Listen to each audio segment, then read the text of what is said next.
Hello everyone, this is Zakir Hussain. Cabinet సమావేశాలు అయితే సమాప్తమయ్యాయి. ఇందులో హైలైట్ విశేషాలు ఏంటో తెలుసుకుందాం. ప్రస్తుతం మనతోటి సీనియర్ జర్నలిస్ట్ సిఎస్ రావు గారు ఉన్నారు. వెల్కమ్ చెప్పిద్దాం. Hello sir. హలో. క్యాబినెట్ సమావేశాలు ముఖ్యమైన అంశాలు అంటే ఏం చెప్తారు సార్? ఆంధ్రప్రదేశ్ ముఖ్యమంత్రి చంద్రబాబు నాయుడు గారి ఆధ్వర్యంలో క్యాబినెట్ సమావేశం జరిగింది. ఓకే. దీంట్లో ప్రధానమైనటువంటి అంశం ఏదైనా ఉంది అని అంటే చాలా అంశాలు ప్రస్తావించారు. బట్ నాకు అట్రాక్టివ్ అయినటువంటి అంశం ఏంటంటే పర్యాటక శాఖ ఆధ్వర్యంలో 22 స్టార్ హోటల్స్, రిసార్ట్స్, ఓకే, తర్వాత ఇతర సంస్థలకు సంబంధించినటువంటి నిర్వహణకి ఏజెన్సీని ఎంపిక చేసేటువంటి నిర్ణయం తీసుకున్నారు. ఓకే. రాష్ట్ర వ్యాప్తంగా. ఓకే. ఏరియాలో ఏమన్నా డిస్కస్ చేయొచ్చామా? మొత్తం రాష్ట్రంలో ఉండే మొత్తం కలిపి ఒక ఏజెన్సీని ఏర్పాటు చేసి దీనికి ఒక నిర్వహణని రిసార్ట్లకు కానీ, హోటల్స్కి కానీ, లేదంటే ఈ స్టార్ హోటల్స్ కానీ, వీటికి క్యాంటీన్లు కానీ, రకరకాల ఆస్తులు ఉన్నాయి పర్యాటక శాఖ ఆధ్వర్యంలో. ఓకే. వీటికి సంబంధించి నిర్వహణకి సంబంధించి ఒక ఏజెన్సీని ఏర్పాటు చేయాలి అనేటువంటి ఒక చర్చ క్యాబినెట్లో జరిగిందని తెలుస్తుంది. అయితే ఈ సందర్భంగా పర్యాటక శాఖ అనగానే మనకు గుర్తొచ్చేది ఏంటి? రిషికొండ. సో రిషికొండని ఏం చేయాలి?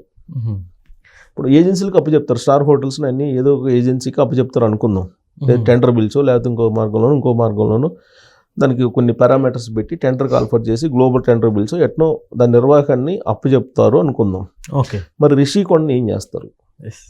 ఇది ఆంధ్రప్రదేశ్లో ఉండేటువంటి ప్రతి పౌరుడు పర్యాటక శాఖ అనగానే గుర్తు చేస్తున్నారు.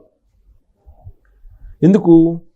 కూటమి ప్రభుత్వం రాగానే ఇమీడియట్గా దాని తాళాలు బద్దలు కొట్టి అది ఎంత అత్యాధునికంగా నిర్మించారు, ఎంత అధునాతమైన సౌకర్యాలతో నిర్మించారు, ఎంత ఖర్చు పెట్టి నిర్మించారు అనేది కళ్ళకు కట్టినట్టు విజువల్స్ చూపించారు. ఓకే. ఎన్నికలకు ముందు రిషికొండని ఒక పెద్ద ప్రచారాస్త్రంగా కూటమి ప్రభుత్వం ప్రజల్లోకి తీసుకెళ్ళింది. దాంట్లో ఏముంది అనే దాని మీద అందరికీ ఆసక్తి నెలకొంది. కారణం ఏంటంటే ఎన్నికలకు ముందు దాన్ని ఓపెన్ చేశారు, దాన్ని ప్రారంభోత్సవం చేశారు. ప్రారంభోత్సవం లేదంటే అది గృహప్రవేశం అంటాం కదా, అలా గృహప్రవేశానికి సంబంధించిన పూజలు చేశారు వాళ్ళు. ఆ పూజలు చేసినప్పుడు కేఏ పాల్ గారు కూడా వెళ్ళారు అక్కడికి చూడటానికి అసలు ఏం చేశారని. అప్పుడు కూడా చాలా రకరకాలుగా విమర్శలు వచ్చినాయి. ఎందుకు రహస్యంగా చేశారు? ఎందుకు రహస్యంగా చేశారని అంటే పర్యాటక శాఖ అది నిర్మించింది. అసలు ఎందుకు నిర్మించారు, దాన్ని ఏ అవసరం కోసం నిర్మించారు అనేది ఆ రోజు ఉన్నటువంటి ప్రభుత్వం చెప్పలేకపోయింది. అక్కడి నుంచి పరిపాలన చేస్తాను, వైజాగ్ ఎజుకుడు రాజధాని, నేను అక్కడి నుంచే పరిపాలన చేస్తానని చెప్పి డైరెక్ట్గా చెప్పలా. ఎందుకనంటే కోర్టులో ఉంది కాబట్టి. ఓకే. అది ఎందుకు నిర్మించారంటే ఒకసారి ఏమో రాష్ట్రపతి వచ్చి విడుదల చేయడానికి, లేదంటే ప్రధానమంత్రి వచ్చి విడుదల చేయడానికి అని చెప్పి కొన్ని రోజులు చెప్పారు. కొన్ని రోజులు అని చెప్పి పర్యాటక శాఖ కోసం చేసామని చెప్పి కొన్ని రోజులు చెప్పారు. ఎవరైనా విశిష్ట అతిథులు వస్తే అక్కడ విడుదల చేయడానికి నిర్మించామని ఇంకొన్ని రోజులు చెప్పారు. ఇట్లా రకరకాలు చెప్పారు. దానికి కారణం ఏంటంటే దాని కోర్టులో ఉంది. తర్వాత ఐఏఎస్ల కమిటీ దానికి మొత్తం డీవియేషన్ అయి ఉంది. అక్కడ నిర్మాణాలు కూడా డీవియేషన్ అయి ఉన్నాయి. దాని మీద కమిటీ చేశారు, రిపోర్ట్స్ ఉన్నాయి. తర్వాత గ్రీన్ ట్రిబ్యునల్కి సంబంధించినటువంటి ఇష్యూస్ ఉన్నాయి అక్కడ. ఇవన్నీ చాలా ఉన్నాయి. ఓకే. పర్యావరణాన్ని నిబంధనలకు విరుద్ధంగా, పర్యావరణ చట్టాలకు విరుద్ధంగా నిర్మించినటువంటి భవనం అది. అది 550 కోట్లకు పైగా ఖర్చు పెట్టి నిర్మించారు. నిర్మించి అంతా అయిపోయింది. ఎలక్షన్ అయిపోయాడు, కూటమి అధికారంలోకి వచ్చింది. లేదంటే జగన్మోహన్ రెడ్డి గారు ఆ ఇంట్లో విడిది చేసేవాళ్ళు. ఓకే. ఇప్పటికి కూడా ఫుల్ ఖర్చు అవుతున్నట్టుగా కూడా తెలుస్తుంది సార్. నిర్వహణ ఖర్చులు ఎలాగో ఉంటాయి కదా, హౌస్ కీపింగ్ ఇవన్నీ చేయాల్సింది లక్షల్లో ఉంటుంది. ఖచ్చితంగా ప్రతి నెల లక్షల్లో దాని నిర్వహణ ఖర్చులు అయితే ఉంటాయి. ఓకే. ఇప్పుడు ఇంత చేసి ఇంకొక హైలైట్ కూడా ఏంటంటే ఆ భవనంలో ఆ రోజు కేఏ పాల్ చేసినటువంటి ఆరోపణ ఏంటంటే నర్బల్ ఇచ్చారని కూడా ఆరోపణలు చేశారు. అప్పుడు ఆయన వెళ్ళారు కదా, నన్ను ఎందుకు రానివ్వలే, ఎవరిని రానివ్వలా అక్కడికి, ఎవరిని రానివ్వలా. ఆ రోజు పర్యాటక శాఖ మంత్రిగా ఉన్నట్టు రోజా, ఆ తర్వాత ఇంకొంతమంది వైఎస్ఆర్ కాంగ్రెస్ పార్టీ వాళ్ళు వెళ్ళారు. వెళ్ళి అక్కడ ఏదో పూజలు పునస్కారాలు ఏదో చేశారని చెప్పి చెప్తున్నారు. కానీ కేఏ పాల్ గారు ఏమంటున్నారు, అక్కడ నర్బల్ ఇచ్చారు, అందుకే ఎవరిని వెళ్ళనియట్లేదు, నర్బల్ ఇచ్చారని చెప్పి కేఏ పాల్ గారు అప్పట్లో ఇచ్చినటువంటి స్టేట్మెంట్స్ అది చూసుకోవచ్చు, వీడియోలు కూడా ఉంటాయి. సరే, ఆ తర్వాత కూటమి ప్రభుత్వం వచ్చింది. 2024 ఎన్నికల్లో అది తలుపులు పగలగొట్టి లోపలికి వెళ్ళి చూశారు. అన్నీ అక్కడ ఎన్ని గదులు ఉన్నాయి, తర్వాత ఎక్కడెక్కడ ఏమేమి ఏర్పాటు చేశారు, ఇవన్నీ కూడా చూపించారు. ఇవన్నీ చూపించిన తర్వాత ఇది ఇంత పెద్ద ఖరీదు విలాసవంతమైన భవనం కట్టారు, ఇంత అవసరమా అని చెప్పి ప్రశ్నించారు.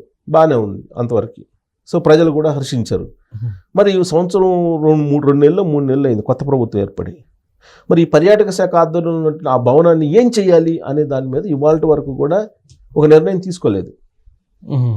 మరి స్టార్ హోటల్స్, పర్యాటక శాఖ ఆధ్వర్యంలో ఉండేటువంటి 22 స్టార్ హోటల్స్, రిసార్ట్స్, తర్వాత ఇతరత్ర క్యాంటీన్స్ కానీ ఇవన్నిటిని కూడా ఒక ఏజెన్సీకి ఇవ్వాలని చెప్పి నిర్ణయం తీసుకున్నారు క్యాబినెట్లో అని తెలుస్తుంది. మరి రిషికొండ ఎవరికి ఇస్తారు? ఇదే ఏజెన్సీకి ఇస్తారా, లేదంటే రిషికొండ సపరేట్గా ఏమన్నా ఉంచుతారా? అలానే ఎన్ని రోజులు ఉంచుతారు?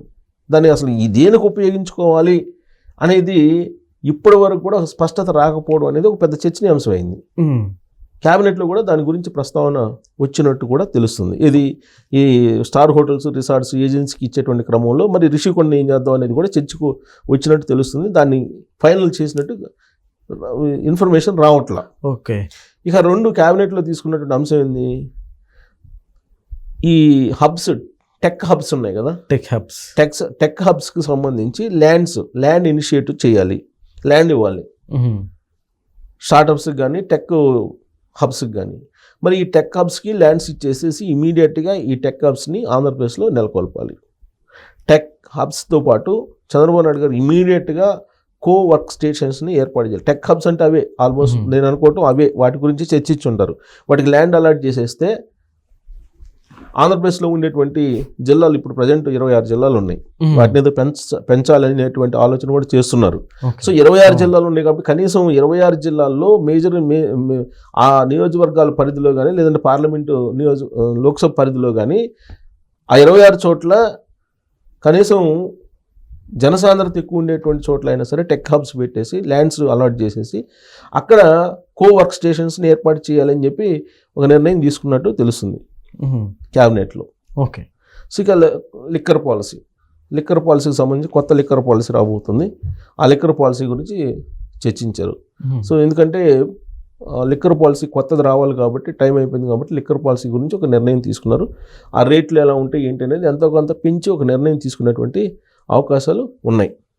ఇక మరొక ముఖ్యమైన అంశం ఏంటంటే ఆగస్టు 15 నుంచి స్త్రీ శక్తి అనేటువంటి పథకాన్ని ప్రారంభించబోతున్నారు. ఏంటి? ఉచిత బస్సు ప్రయాణం మహిళలకి. దీనికి సంబంధించి క్యాబినెట్లో చర్చించి ఆగస్టు 15 నుంచి ఈ ఉచిత బస్సు ప్రయాణానికి ఏర్పాట్లు చేయటం, వీటన్నిటి గురించి చర్చించారు. ఓకే. యాక్చువల్గా మనకి తెలంగాణలో కానీ లేదంటే కర్ణాటకలో కానీ ఆర్డినరీ ఎక్స్ప్రెస్ వరకే ఉన్నాయి పర్మిషన్. కానీ ఆంధ్రప్రదేశ్లో Palle Velugu, ultra Palle Velugu, express, metro ఈ 4 రకాల బస్సులకు సంబంధించినటువంటి పర్మిషన్ ఇస్తున్నారు. ప్లస్ రాష్ట్రంలో ఏ మూల నుంచి ఏ మూలకైనా మీరు ఉచితంగా ప్రయాణించవచ్చు.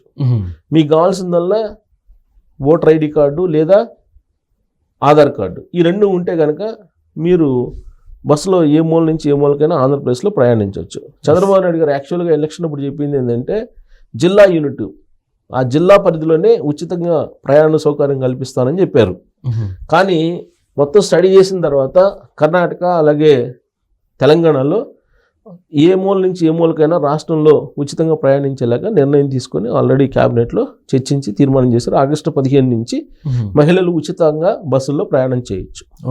ఇక జర్నలిస్టులకు అక్రిడేషన్ కార్డులు, దానికి సంబంధించి కూడా కీలకమైన నిర్ణయం తీసుకున్నారని చెప్పి తెలుస్తుంది. ఓకే. ఏంటి ఇప్పటివరకు జర్నలిస్టులు అక్రిడేషన్లు సంవత్సరం 2 నెలలు అయినా కానీ అక్రిడేషన్లకి ఇవ్వడానికి ఇంతవరకు గైడ్లైన్స్ ఫ్రేమ్ కాల. గతంలో ఉన్నటువంటి అక్రిడేషన్లే కంటిన్యూ చేస్తున్నారు. గతంలో ఉన్నటువంటి అక్రిడేషన్లు తీసుకున్న జర్నలిస్టులు ఎవరంటే వైఎస్ఆర్ కాంగ్రెస్ పార్టీ కార్యకర్తలు ఎక్కువ ఉన్నారు. అసలు జర్నలిస్టుల కన్నా వైఎస్ఆర్ కాంగ్రెస్ పార్టీకి సంబంధించిన కార్యకర్తలు ఎక్కువ ఉన్నారు. వాళ్ళకి ఇచ్చుకున్నారు. ఎందుకు? మా అన్ని రాయితీలు, బస్ ప్రయాణంలో రాయితీలు ఉన్నాయి, కొన్ని వెసులుబాట్లు ఉన్నాయి.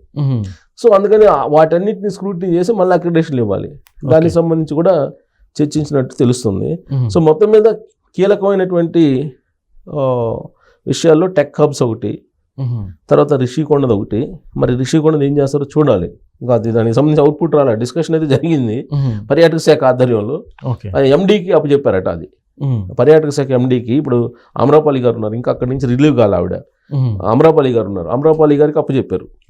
అమరాపల్లి గారికి అప్పచెప్పి మొత్తం ఆ ఏజెన్సీని ఏర్పాటు చేయడంతో పాటు ఆ ఏజెన్సీకి ఇచ్చేసి ఏ ఏజెన్సీకి ఇవ్వాలి, ఎలా ఇవ్వాలి, రిషికొండ ఏం చేద్దాం, దీని మీద ఒక ప్రపోజల్ ఇస్తే ఆ ప్రపోజల్ని బట్టి ఏమైనా తర్వాత డిస్కస్ చేసుకుంటారు. ఇప్పటివరకు అయితే రిషికొండ ఏం చేయాలి అనేది ఒక పజిల్ లాగా మారిపోయింది. Okay sir, thank you.